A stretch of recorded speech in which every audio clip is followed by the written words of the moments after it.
Hey, just hopping in before the video starts to let you know that I'm leaving the intro as is. There was some issues with the mics due to my own fault as a new person using it, but I do want to show you what it looks like when there is pops and crackles and you leave the mic in a bad spot and don't pay attention to it. I ran it like I ran our DJI mics and it gave me a little bit of issues, so judge it as you will. There's going to be more demonstrations down the line, and in the end, I'm pretty happy with them, but just wanted to let you know. Let's get to the video. Hey there, Mk1 here with Toasty DIY, and today I'm doing a review over the Hollylander Lark Mk1s. These are a lavalier mic set that you can find on Amazon. I purchased these ones for about $109, $110, and I got them in white to match my Sony ZV-E10, and thought that was a nice little combination, but when I saw there was a ton of different color combinations and all this, and the feeling of this case being a little bit plasticky, I was worried about their quality. But as you can hear right now, I'm recording with their built-in noise cancellation mode. I do have people talking in the other room next to me, and I'm going to turn off the noise cancellation to see if you can hear them while I continue this next part. So the noise cancellation should be off. You might hear a little bit more coming from that direction, but overall, these Hollylander Mk1 sound pretty good. So what I want to do is go ahead and take these and compare them to a similar microphone.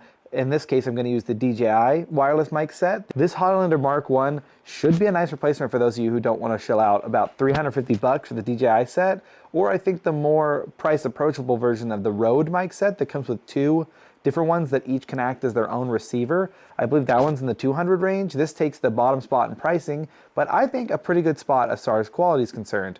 Now, I will say I've held the mic earlier. When I hold it in front of me, I get a lot more pops and the plosives that you get that you don't necessarily get with the DJI set. However, we do usually run those with the added little puff balls on top, the wind protectors. But in this case, I'm running without it. You can add them on. They do have an option for that for the Hollylander that comes in the base set.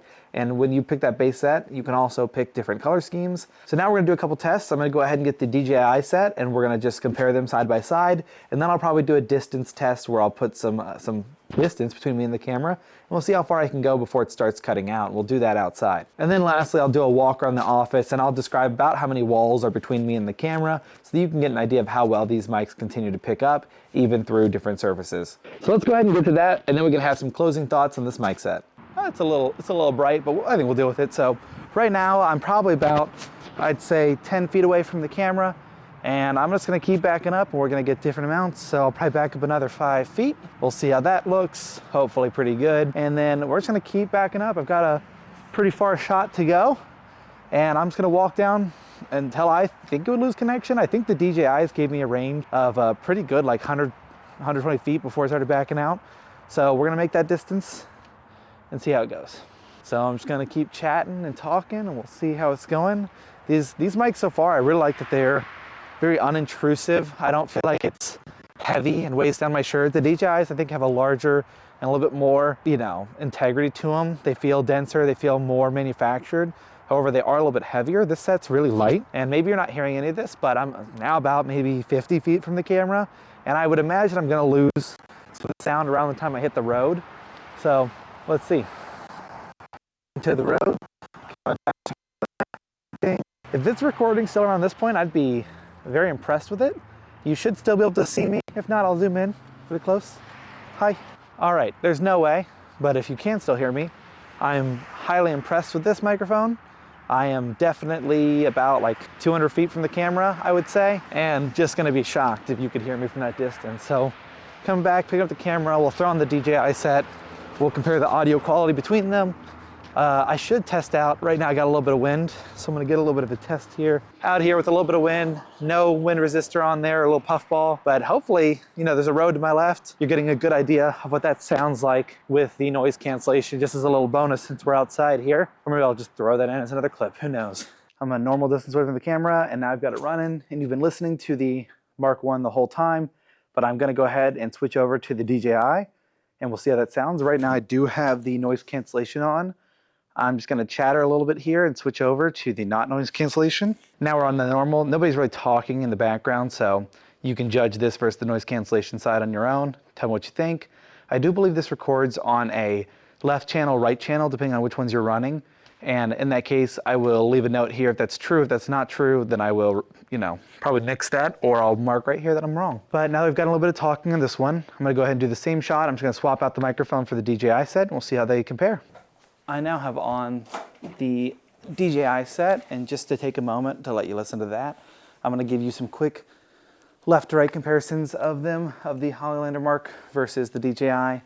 So one thing to know about this is there's a lot less feedback to know if things are going well. So on the DJI set, I can see the receiver. There is a audible, on the receiver there is a noticeable bar for my audio levels, and because I don't have an audio tracker on my camera, I can't tell if the Lark is recording or not. There's no visual feedback letting me know it's getting sound, no blinking LED, nothing like that. Just green for noise cancellation and blue for no noise cancellation.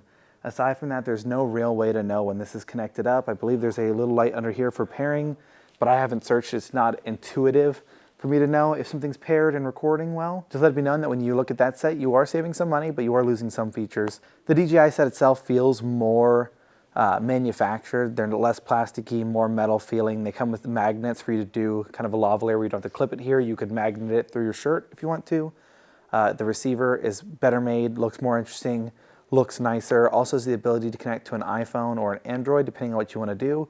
So you have more versatility with that. But if you know you're going to be recording only on camera, then I might recommend the Lark right now. As long as the audio between these two shapes up well, I'm currently money-wise more invested in that. And then if you end up doing more with it and you find that you're already in that professional level, then maybe go to DJI. But if you're in the entry level, you know, YouTube entry level, anything for this, and it's more of a hobby, then I'd probably suggest the Lark at this moment. But if you want a more high-end experience, the DJI would probably fit your lifestyle a bit better. They're both, at this moment, very nice sets, but I could say there's definitely a price-feel difference between the Hollyland and the DJI. So now that we've done a like one-to-one comparison, there's no noise cancellation mode for me to test here, so I'm not going to do anything like that. But now we've tested them one-to-one, I'm going to let you all listen to some final thoughts as we go through. But now that we've tested them head-to-head, I'm going to go ahead and do a test with the Hollyland where I'm going to go ahead and set the camera up with me in a hallway. I'm just going to walk away and go around in circles and just try to talk about how many walls are between me and the device so that we can see where it cuts off, and we'll skip to that now.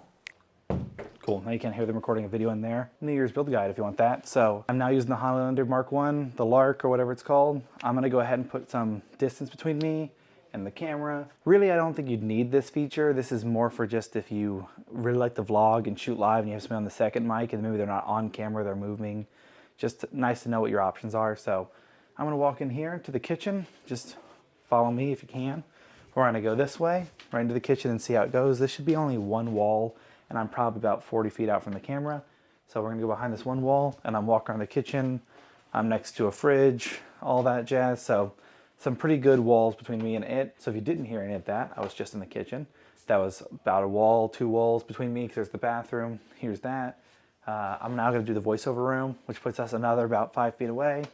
And I'm gonna go in here, see how that sounds. This has noise cancellation foam. You can still hear me, probably be some of the best audio we're gonna get because I'm fully surrounded by some foam on the walls, keeping it nice and quiet. I've suddenly got the hiccups, so I don't know if you heard me, but that was inside the voiceover room. That put me another 5 feet. But at this point, I'm gonna walk all the way back to the warehouse and just say where I am as I walk.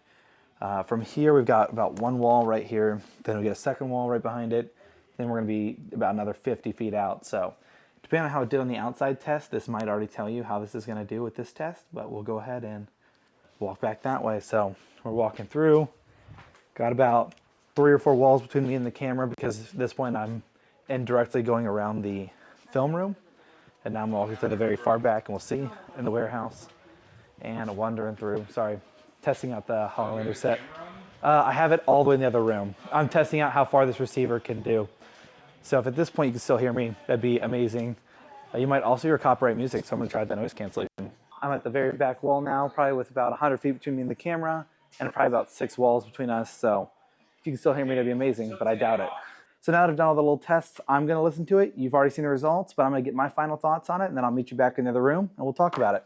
So my notes for positives is that the Hollylander was actually pretty good on range. I was very surprised when it's not being interrupted, as in between a wall or turned around. It was able to record me from a very far distance, so I think you could get some interesting shots.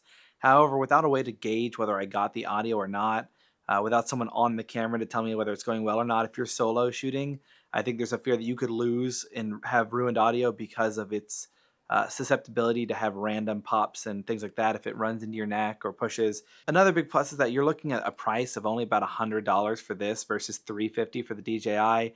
You also get to pick your color if that's a big thing for you. I like that it matches my camera. That's pretty neat, but being at $100, it's pretty hard to beat that. You'll notice I've now pasted it on top of my head on here on my hat, hoping that'll help reduce some of the pops and things because it seems very susceptible once again to those pops and cracks. The big plus side, we've got the price. We've got the just range of it overall. If you leave it uninterrupted, I was so shocked that I got to the back of this entire warehouse and it was still able to keep track of me from the very front of our building. So with that in mind, I was very shocked that when it's indoors, it seems like it has a lot better range, a lot better signal. Maybe I got unlucky and something outside was blocking it, but I was very happy with that. So the negatives for it though is that it seems like if you're wearing it in the wrong spot and you feel it rubbing, you need to be hyper aware of that because if it is rubbing, it will pop, it will crack, it pressed right against my throat at some point. So that's happened a lot less often with the DJI set, and I feel like there's a couple reasons for that. One, I think it's the manufacturing of it being heavy means that it often pulls the shirt down a little bit, which means that it's not going to press against your neck, things like that. This one being very light means it can easily move into things and press into them since it's not going to create any sort of gap between you and your body when it's sitting here. It'll go wherever your shirt is going. Next is the overall. I really like the sound of the DJI set better, but of course I'm probably gonna like the 350 version versus the $100 microphone. Though when we're in a vacuum like this right now where it's pretty quiet around me, things are still, this one's actually very good. The door just got open near me, so I don't know if the DJI set is going to pick up people in the background. But I know this one probably you'll hear a little bit of the noise in the background. When it comes down to it, I think that for the price of what you're paying for, it's not a bad product at all. I have not checked in the battery life on this, but I'm going to imagine the DJI, I know we can record for like 3-4 hours with little to no problems. We can record directly to the device. It's pretty good. This seems to have all those features at like, if the DJI was our A, this seems to be like a B minus. I would not call it a bad device for anyone who looks for one, but the noise cancellation for me is not a sell. You can apply noise cancellation via most of your editing softwares, and I think it will do just as well, if not better, than the current one built into this. It's nice to have the option if you really want to, but I never thought it was just wildly different when I turned on the noise cancellation. It just got a little bit different. I will say it's a little bit more tinny, this one is, compared to the DJI. But my final thoughts are, if you are looking for a set to use for your own at-home productions, if you have good control of your environment and you want to save money, I highly recommend the Larks. If you are looking for something that is more versatile and that you'll have more adaptability and you have less fear that things are going to go wrong, like you're going to be out running gun shooting, I would suggest the DJI. But for myself, who's going to be sitting at home, hopefully recording D&D stuff, sitting down at a table, not moving much, full control of where my mic is and what noises are around me, I'm probably going to stick with the Larks for this price.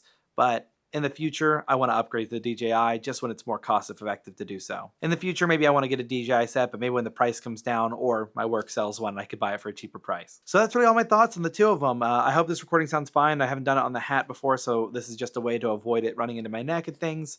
If you all enjoyed this video, leave a comment down below. If there's any questions you have, I'd be happy to run a more direct scientific video of head-to-head of the DJI versus the Lark. But this was a video made in an hour just to get some stuff together to tell you my thoughts on it. So hopefully you enjoyed. If you have any questions, like I said, leave them down below. Appreciate you all. Like, comment, subscribe, and peace.